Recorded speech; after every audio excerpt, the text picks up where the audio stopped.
đứng cản ra. Thế sẽ được trả thêm nói có tới.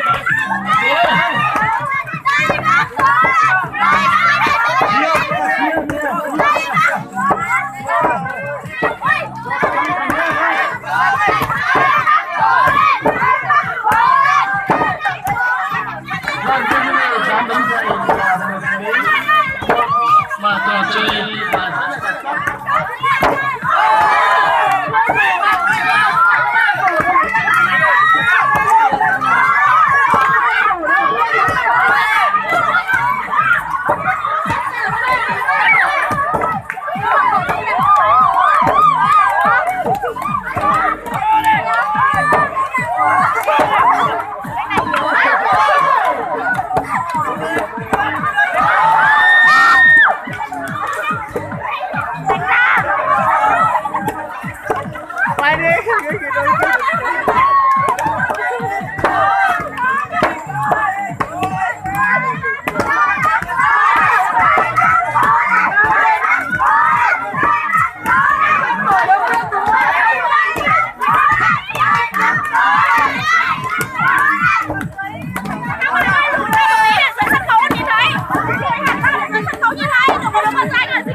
các bạn còn 5 phút nữa.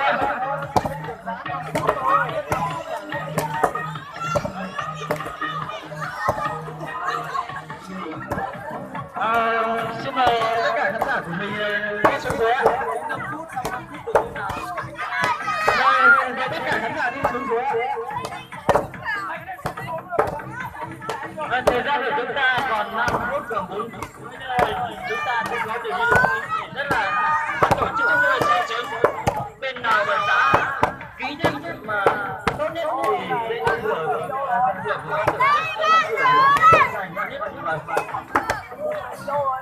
cho nên đã biết thầy đã thể hiện cái sức khỏe của những chàng trai quay sức khỏe trong nhiều năm hết năm mới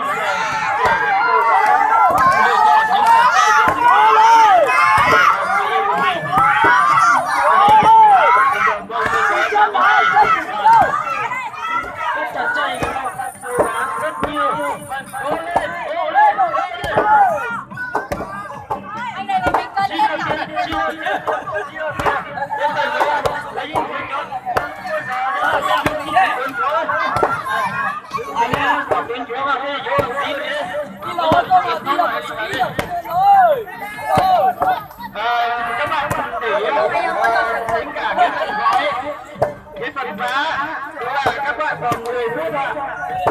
Cả phần gói 10 phút nữa ạ, chỉ còn 10 phút nữa. 10 phút nữa gói. Ôi, cái kia học rồi. Cả phần gói phần giá nữa. Để anh đi quay cái kia với Hải. Cả đi cuốn chuột thế à thành chuột rồi không đâu gì đấy mà tao tia tao mà đại cái gì nó mà chỉ học gì đấy hai đứa lên đây chỉ học đấy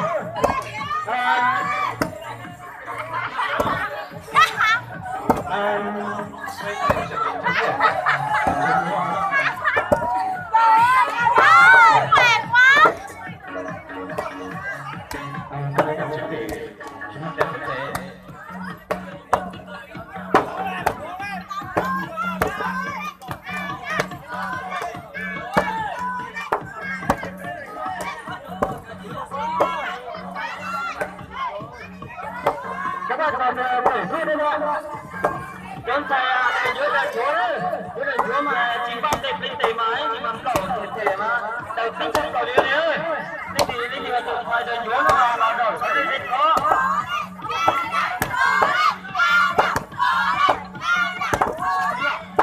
chỉ là nó là cái gì mà nên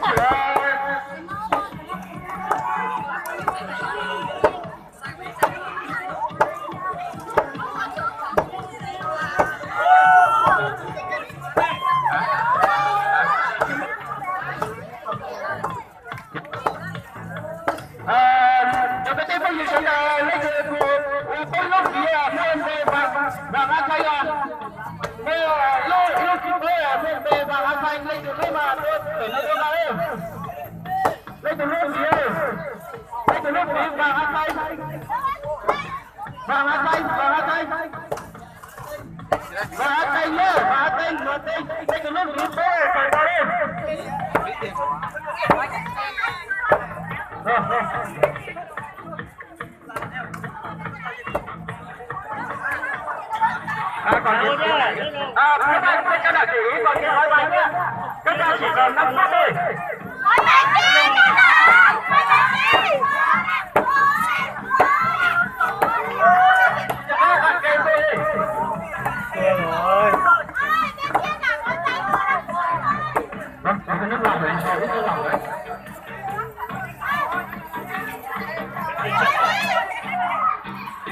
chị lên đi ít nước lòng đi nước lòng đi không tay mà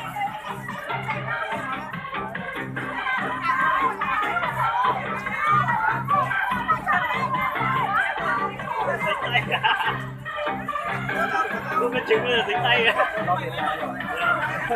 Em quên mất là chịu rồi. Tay phải bạn tay đổ nước lòng theo đỉnh nước đi.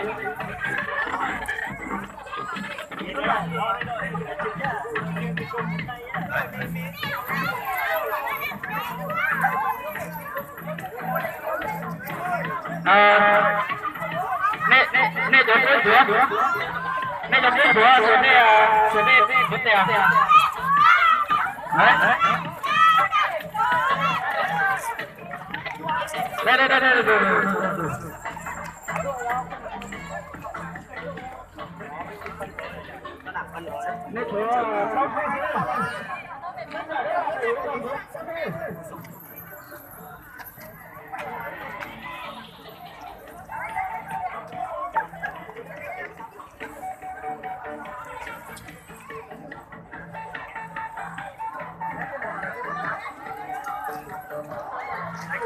Đánh được nhớ nó lo đi á các tụi nó là không thấy phải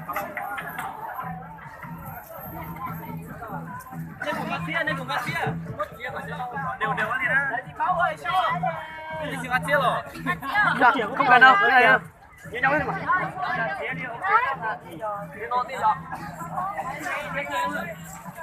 đội nào ở phía sau là đội đấy sẽ thắng đội còn lại sẽ từ từ đội này sẽ ra đội thua. Hai đội mình cắt đi chắn lên được chắn rồi điểm luôn này cái đi lò rồi vào đây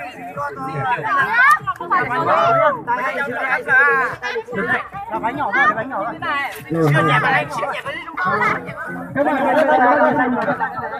còn đội cao đẳng các bạn còn 2 phút. hai đội thôi công nhất nhì bạn ơi